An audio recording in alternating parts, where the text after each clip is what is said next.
3 cases, 3 investigations, and yet no answers. A man walks into his own home on a quiet evening in Ohio, places his keys on the kitchen counter, and is never seen again.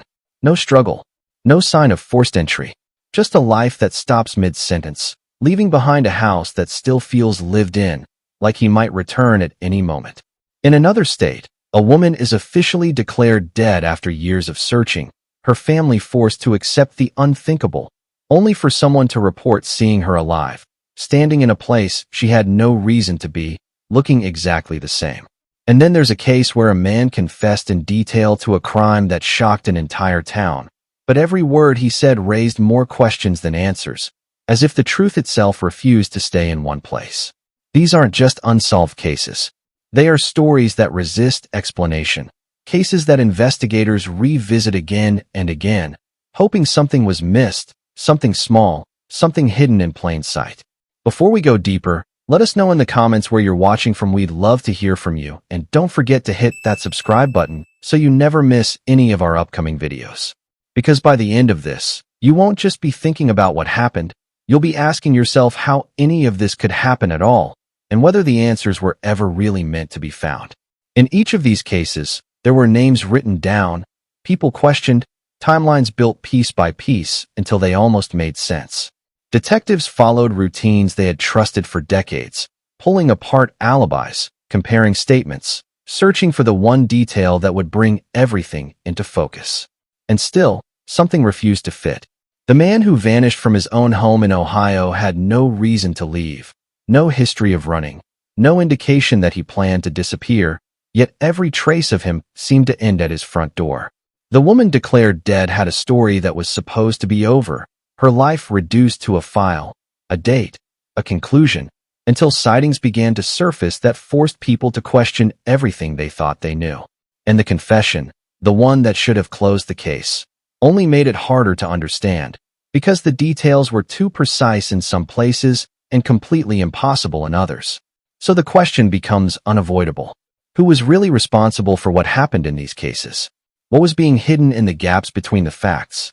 And why, after all this time, do these investigations still remain open, still unresolved, still haunting the people who try to solve them? Because the deeper you look, the more uncertain everything becomes, and the closer you get to answers, the further they seem to move. Let's start with the one that left investigators completely baffled. In Ohio, the neighborhood was the kind of place where nothing ever seemed out of place, where routines rarely changed, and people recognized the sound of each other's cars pulling into driveways at the end of the day. The man at the center of this case was known simply as Daniel Harper, a respected businessman who had built a life that, from the outside, looked steady and predictable. He kept to a schedule, spoke to his neighbors, called his family regularly, and showed no signs of stress or fear that anyone could point to later. On that particular evening, he returned home just like any other day, parking his car in the driveway, walking through his front door, and setting his keys down in the same spot he always used.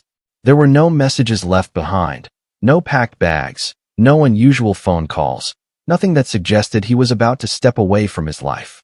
Hours passed quietly, the house unchanged, everything exactly where it should have been. But by morning, Daniel Harper was gone, and what remained behind would only deepen the mystery rather than explain it.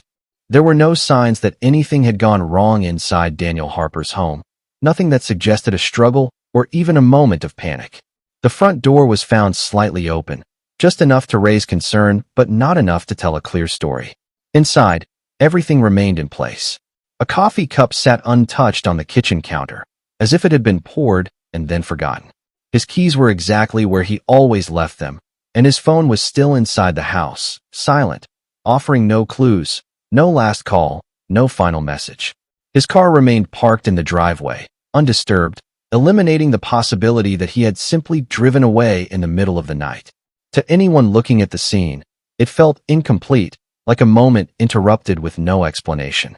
It was as if Daniel Harper had been there 1 second and then, without warning, removed entirely from his own life. And what investigators found next only made things stranger, pushing the case further away from anything that could be easily explained. The investigation into Daniel Harper's disappearance moved quickly at first, with detectives treating his home like a frozen moment in time, documenting every object, every position, every detail that might explain how a man could vanish without a trace. They questioned everyone who knew him, from close family members to co-workers who had seen him just hours before he returned home that night. Even strangers were brought in, anyone who might have passed through the area, anyone who might have noticed something unusual without realizing it. One witness came forward claiming they saw Daniel miles away that same evening, walking along a road with no clear destination, a sighting that didn't align with the timeline investigators had built. Another insisted he never left the house at all, pointing to the untouched items inside as proof that something happened before he could even step outside. The contradictions began to pile up, each new statement complicating what should have been a straightforward sequence of events. Then a suspect emerged, someone connected just closely enough to raise concern, someone who offered a version of events that sounded convincing at first but began to unravel under closer scrutiny. The details didn't line up, the timing didn't hold, and the more investigators pressed, the less sense it made. And just when it seemed like a breakthrough was within reach, when it felt like the case might finally move forward, everything collapsed under the weight of its own inconsistencies, leaving investigators exactly where they started, with more questions than answers. For a brief moment, it seemed like the case of Daniel Harper was finally turning in a direction investigators could follow. The suspect, already under pressure from hours of questioning, gave a confession that appeared detailed enough to close the gaps that had been haunting the investigation. He described moments that sounded convincing, places that seemed familiar, and actions that, on the surface, aligned with what little evidence they had. But almost as quickly as that confession was given, it was taken back, dismissed as something said under strain, leaving detectives to question whether any part of it had been real at all. As they tried to verify the details, pieces of evidence they had relied on suddenly lost their weight, some going missing from the narrative entirely, others no longer fitting the sequence they had built so carefully. The timeline, which should have anchored everything, became impossible to prove with certainty, each version of events clashing with the next.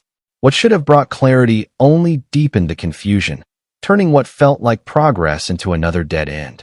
To this day, no one has been able to explain what truly happened to Daniel Harper, and the case remains open, suspended between possibilities that refuse to connect into a single, believable truth.